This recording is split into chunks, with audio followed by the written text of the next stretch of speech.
الحمد لله رب العالمين والعاقبة للمتقين والصلاة والسلام على سيد الأنبياء والمرسلين سيدنا ومولانا محمد وعلى آله وأصحابه وأتباعه أجمعين.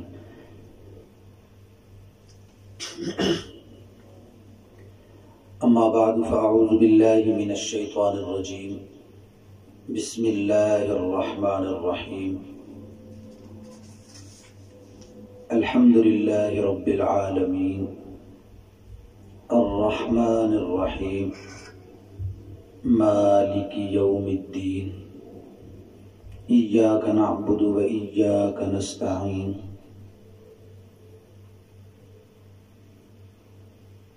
صدق اللہ العظیم.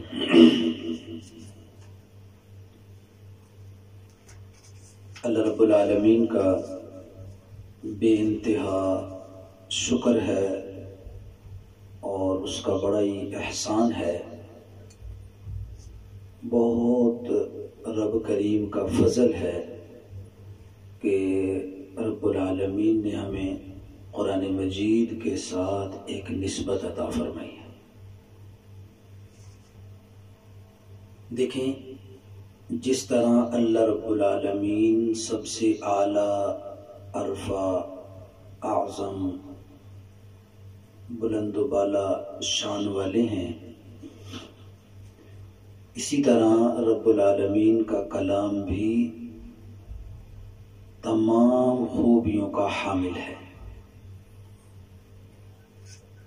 جب سے کلام الہی نازل ہوا ہے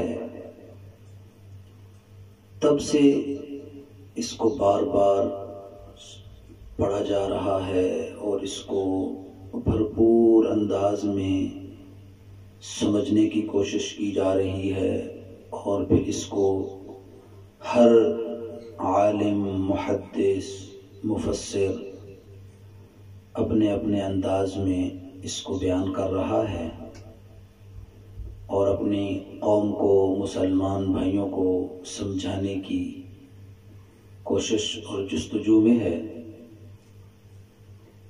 کہ قرآن ہی اصل الاصول ہے. قرآن سمجھ آ جائے تو سارا دین سمجھ آ گیا، اور اس کی اصل تعبیر، تشریح وہی ہے جو رسول کریم صلی اللہ علیہ وسلم نے بیان فرمایا،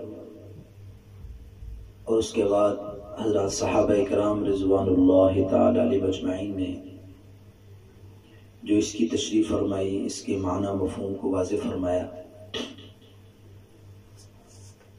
تو اسی میں سے آج ہم بھی ایک کاوش اور کوشش کرنے جا رہے ہیں کہ اللہ رب العالمین ہمیں بھی قرآن کا وہ نور عطا فرمائے، قرآن کا وہ فہم، قرآن کی وہ سمجھ ہمیں بھی نصیب فرمائے، جس سے ہماری یہ دنیا کی زندگی اتباع اور اطاعت والی ہو جائے. اصل زندگی تو اتباع والی ہی ہے. اپنی مرضی سے تو کوئی فہم، شعور رکھنے والا انسان تو نہیں گزارنا پسند کرتا. وہ ایک ضابطے کے تحت ہی چلنا چاہتا ہے، اور سب سے بڑا ضابطہ اور سب سے بڑا اصول، اور یوں کہیں کہ ایک دستور حیات، وہ یہ قرآنی ہے اور فرمان پیغمبر صلی اللہ علیہ وسلم. تو آج ہم رمضان المبارک کی نسبت سے اس کا مختصر خلاصہ عرض کریں گے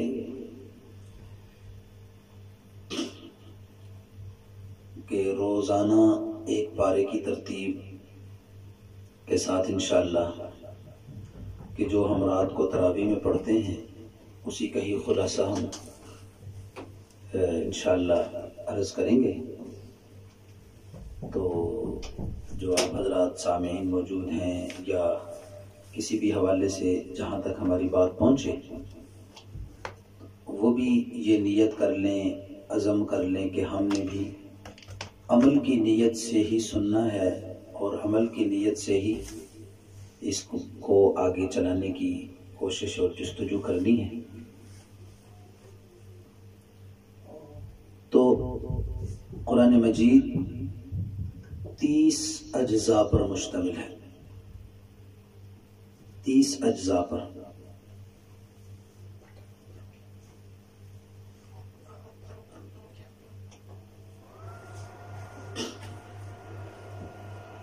اجزاء پر مشتمل ہے، یعنی قرآن مجید کے 30 جز ہیں، جس کو ہم اپنی زبان میں پارہ کہتے ہیں یا سپارہ کہتے ہیں، اور 114 صورتیں۔ تو انشاءاللہ ہم پاروں کی ترتیب پر چلیں گے، مختصر سا خلاصہ آپ کی خدمت میں پیش کرنے کی سعادت حاصل کریں گے، اس امید پر کہ اللہ رب العالمین ہمیں اور ہمارے سامعین کو قرآن کا فہم، قرآن کا شعور جو قرآن دینا چاہ رہا ہے، اور سب سے بڑھ کر اپنی زندگیوں کو قرآن کے تابع کرے۔ اس نیت کے ساتھ، اس ارادے کے ساتھ ہم پڑھیں گے اور سنیں گے، اور ساتھ آپ سے بھی دعاؤں کی درخواست ہے کہ آپ بھی دعا فرمائیں کہ اللہ تعالی ہمیں ہماری اس کاوش کو قبول فرمائیں، اور میرے لیے، ہمارے معاونین دوست بھائیوں کے لیے اور ہماری اولادوں کے لیے، ہمارے والدین اور اساتذہ کے لیے اس کو نجات کا ذریعہ بنائیں، بخشش کا سامان بنائیں۔ اللہ رب العزت کی بارگاہ میں دعا ہے کہ رب العالمین ہمیں